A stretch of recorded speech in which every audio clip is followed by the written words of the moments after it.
So if 2024 wasn't a great year for you, I want you to know that you're not alone and that it's okay. 2024 was not a great year for me either. And when I talk to people, a lot of them have said the same thing. Now, that doesn't mean that everything was bad. I think one of the most important things we can do in our life is to recognize that there's no such thing as completely bad or completely good in general.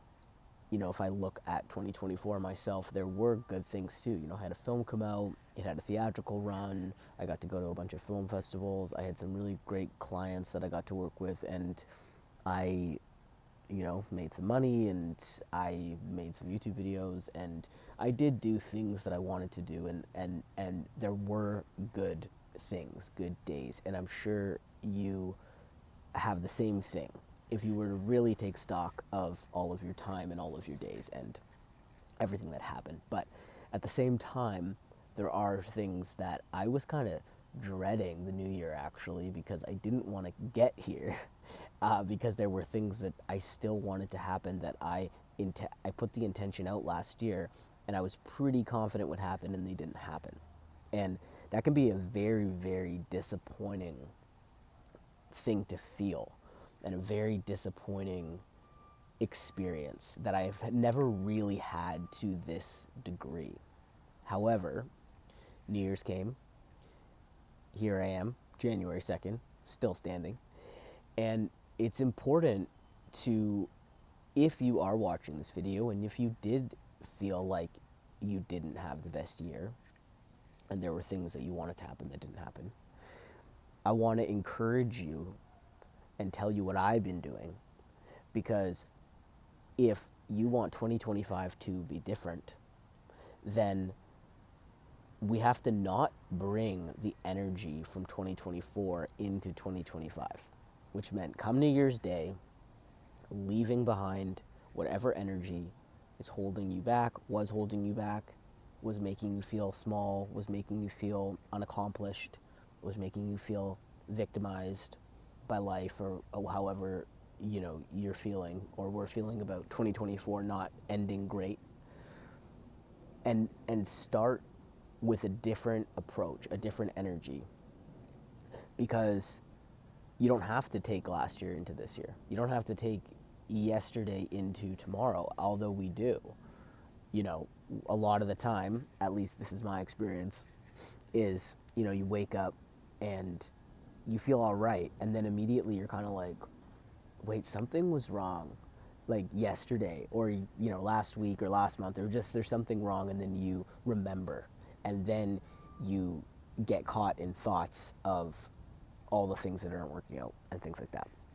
So 2025, what I'm doing in order to audit last year and try not to make the same mistakes this year, or not make the same mistakes in 2025, the biggest one is going to come from where I spend my time.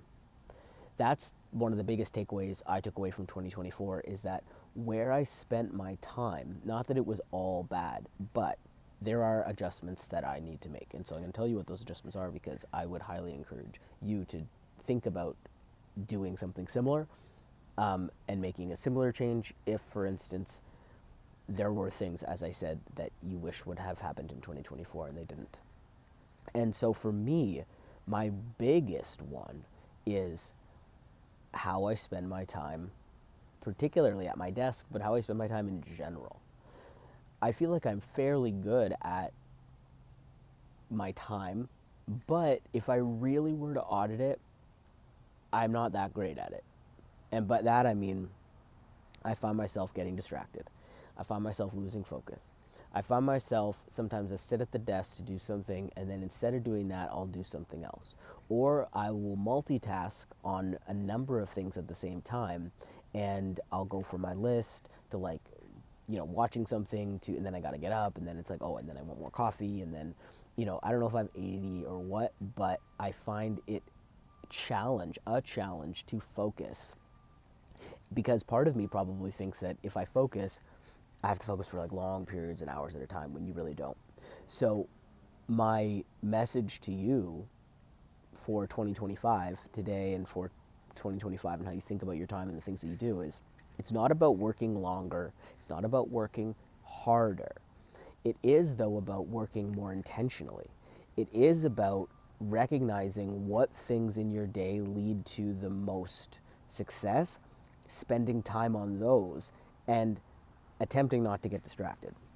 And one of the big things that I'm doing to not get distracted is, for instance, not having my phone in the office. I've tried that before. I start it, I don't put my phone in the office, and then all of a sudden, by like mid-year, it's there and it's distracting again. I pick it up. Even if people say they're not going to pick up their phone, you do pick up your phone if it is on your desk, if it is around. So there are things that I have not tried to have better years or to make more progress that I am 100% going to try in 2025. I used to be a lot better at experimentation with these things, and now that bug is back for me. I need to experiment much deeper with things that are proven to work.